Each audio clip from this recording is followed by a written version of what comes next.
ADHD and bedtime. And now, if your kiddo struggles with bedtime, you definitely want to be sticking around because that's what we're going to talk about today. So, thanks for tuning in to my YouTube channel. If you haven't subscribed, will you take a second and click the button right below now? That way, you'll definitely never miss any of the new training videos I put out. So, let's dive in. The more parents I talk with, the more I realize that bedtime battles are so common among parents of children with ADHD. I know that when my son was really struggling with his symptoms, I used to dread bedtime every night because I just knew it wasn't going to go well. Now, in the next few minutes, I'm going to share 4 of my best tips and tricks for calmer bedtimes. But before I do that, I just want to introduce myself. My name is Dana Kay, and I'm a board-certified holistic health and nutrition practitioner, and I work with mums and dads all across the USA, helping them reduce their child's ADHD symptoms naturally. Now, I know I don't sound like I'm from the USA, but I do live in the beautiful state of Washington. Now, one of these mums that I work with is named Laura.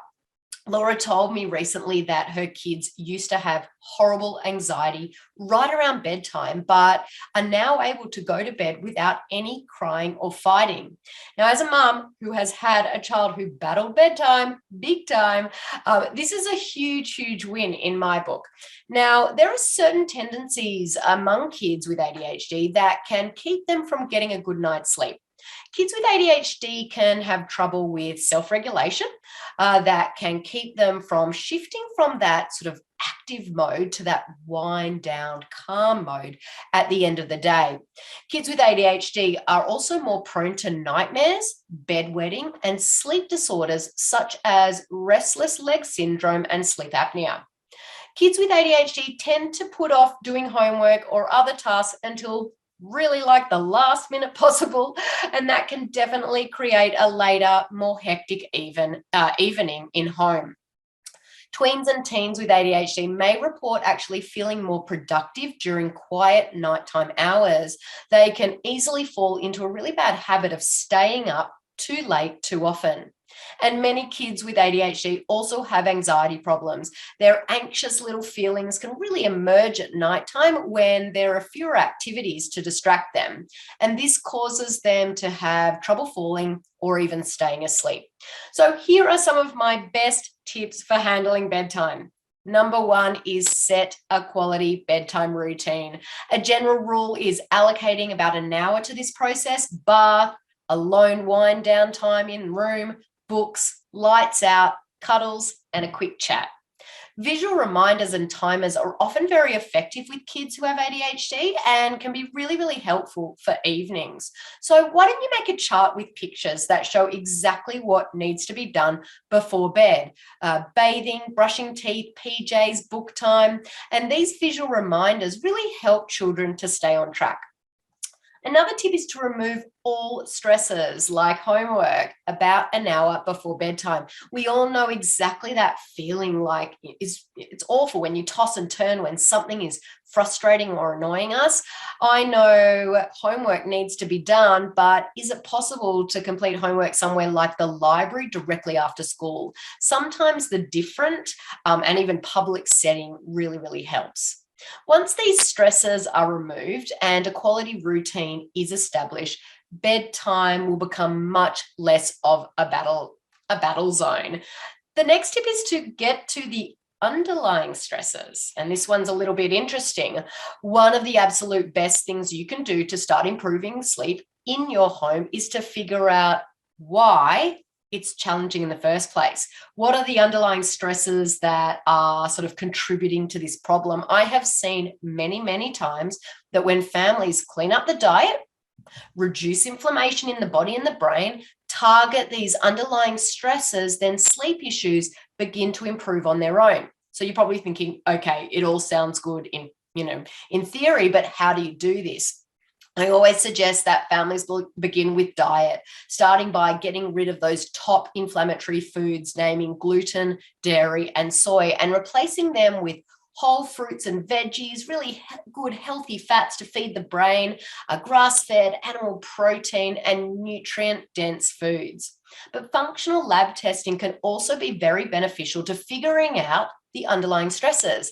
This testing allows us to look at the body, kind of like looking through a microscope and finding things like parasites and gut bacteria, food sensitivities that could be triggering the inflammation in the body. I'm going to pop a link in the description of this video for another video that talks more about functional lab testing, so you can give that a look. Another tip is consider supplementation for a period of time. Now, many parents come to me wondering about supplementation, in particular melatonin. Melatonin can be helpful for children who are struggling to fall asleep, but I would only suggest using it for a short period of time and always consult your doctor instead of using it long term. We want to really get to those underlying hidden stresses that is causing the sleep disturbances in the first place. Don't put a Band-Aid on it. Let's actually get to the root of why they can't sleep. Also, something to keep in mind with melatonin is that it can wear off throughout the night, and many kids actually experience night terrors or unrestful sleep while taking melatonin.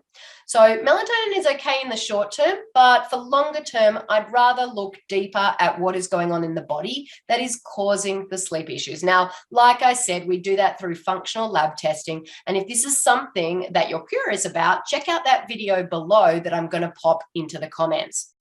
The truth is there are many, many families who, once they change the diet, identify underlying stresses and target those stresses, find that sleep really does improve on its own.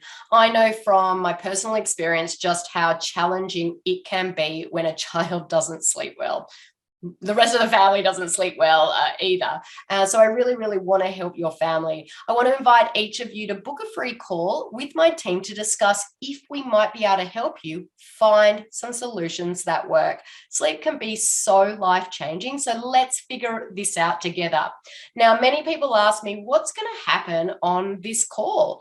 Now, basically, we break the call into 3 steps. Step 1 is really a goal assessment. We'll chat about your specific goals and why you want to reach them, as well as what might have prevented you from reaching them up until this point. Step 2, we talk about and evaluate past attempts. We really, dive deep into what you've tried in the past and why it might not have worked.